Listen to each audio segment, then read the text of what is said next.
Hi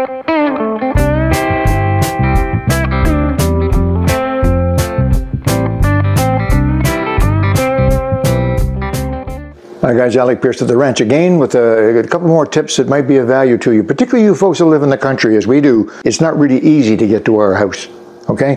And that's great. We like it that way. However, it creates a bit of a problem if there's a problem here at the house, an emergency.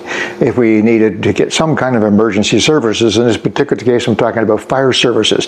We don't have fire hydrants here. There's no water on our road, of course.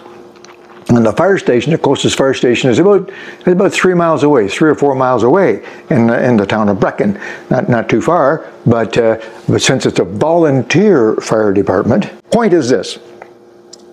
We're very largely independent. We're very largely self-reliant. So, and this particular video is about fire protection. So in the case of fire protection, there are two things that we do. Number one, we avoid fires. There are certain places in the house, in the building, outdoors or indoors, where fires are more likely. And those particular circumstances, we're particularly vigilant so the fire doesn't get started. If the fire doesn't get started, you don't need the fire department. And number two, we have fire protection of our own in place. A little more than you would have maybe in your subdivision home. So what do we do? Well, first of all, we again identify the areas where there's more likely to be a fire. Now, fires in houses, and there's a lot of them. Fires in houses occur, number one, in the kitchen. Very, very common, kitchen fires, okay?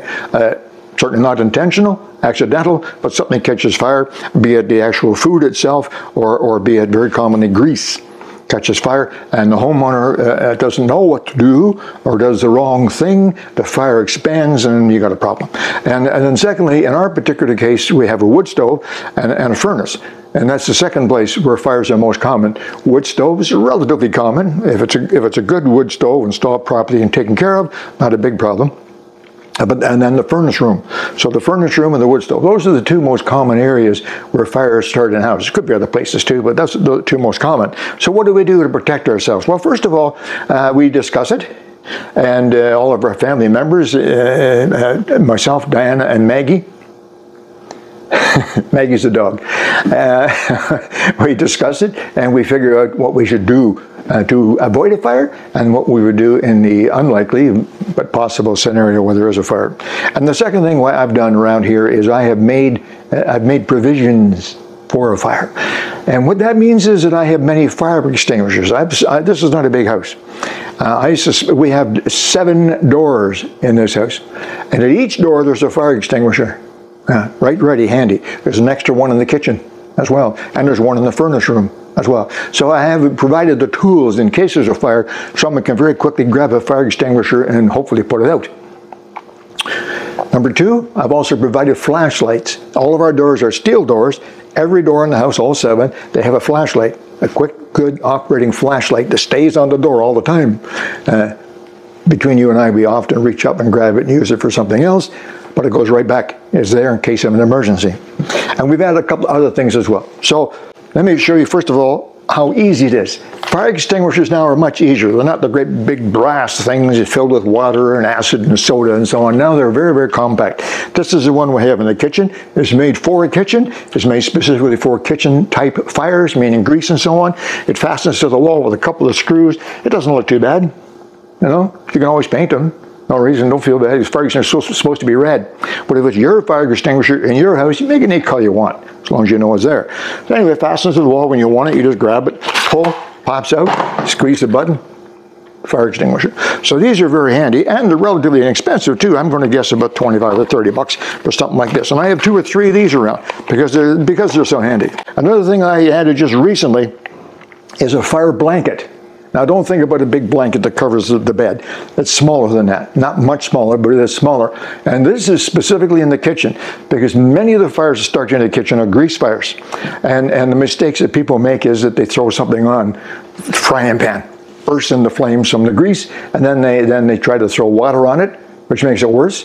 Or they take it to the sink and water, makes it worse. So a little while ago I spotted these on the internet and I thought they were a good idea. Hangs right there, put a little hook on top, and when you need it, you pull like so, and you have now a piece of fire-resistant fiberglass big enough, you see, you can easily throw it over the burning frying pan or anything else. It's actually big enough to throw over a bigger fire, in fact, and it'll put it out, smother it and put it out. These were inexpensive as well. So there's a couple of things that you can do right away. Look for the areas in your home that are likely to have a fire, and then provide some nearby fire protection. And it's very, very important. That's great, I put them up, but you have to discuss it so that people look at it and what the heck is that? They need to know what it is, and they need to know how to use it. You don't lift this off the hook. You just, oh, that's important information, which in an emergency where things happen very quickly is important, and also in an emergency like that, people don't think as carefully and as smoothly as they would normally. It has to be almost instinctive. So there's a couple ideas for you. Come on, we'll take a look at some of the other doors around the house, and I'll show you what I've done. And this is the laundry room, actually, but it obviously has an exit and to the outdoors. And once again, as I mentioned, all of our outside doors, 7 of them, they all have a flashlight up here. Check them every year. In January, I change the batteries on them, make sure they're all ready to go. January the 1st, every year I do that. Oh, I did mention about, obviously you folks have smoke alarms, and if you have a wood stove or even a furnace, which I'm sure you do, a lot of you. Anyway, have a carbon monoxide alarm too. We have several. Every room, so the bathrooms have a smoke detector. And I think we have 3 carbon monoxide detectors, one right by the wood stove, one in the furnace room, and oh, we've got 4. One upstairs and one there too. 4 carbon monoxide alarms. And half of those are wired. The other half are all battery operated. Well, even the wired ones are battery. Anyway, those are the normal things that you would have. This is what I think is important in an emergency. If you live in the country, it's got to be quick, automatic. So everybody knows there's a flashlight on every door, and they can use that flashlight, but they got to put it back, or they face the old man. And right here is an exit door, fire extinguisher right there. Quickly, just pop it off. Squeeze the trigger, pull the pin, squeeze it. And I check these every year to make sure that they're still in good operating condition. And it just hangs there. I mean, it's not intrusive particularly. Some say, well, I don't want those damn things hanging around. Well, that's entirely up to you. You'll have to make that decision. And you can make them attractive. That doesn't look too bad. Certainly in the laundry room, if it's a nicer area, a living area, you can decorate them, paint them, or hide them. A couple of ideas, okay, for fire protection. The blanket is great in the kitchen. Fire extinguishers at every exit, flashlights at every exit, and smoke and CO alarms. So that's what we do. We do our best to take care of ourselves. Okay, anyway guys, fire protection at the ranch.